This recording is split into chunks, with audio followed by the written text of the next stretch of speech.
repair them. They even started retrofitting them with some of the newer technology, but they were just so ugly, you know, and the smell. So the company decided to just go in a whole new direction and make them super kid-friendly.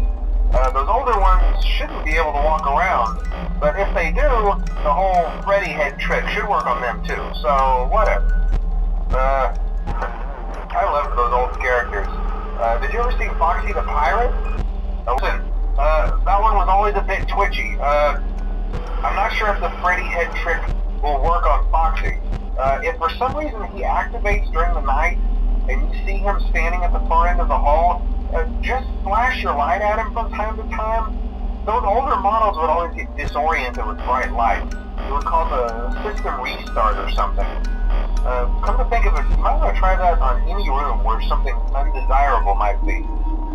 It might hold him in place. That glitch might have carried over to the newer models too. One more thing. Don't forget the music. I never liked that puppet thing. It's always thinking, and it can go anywhere.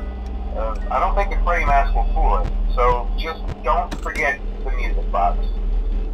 Anyway, I'm sure it won't be a problem. Have a good night, and I'll talk to you tomorrow.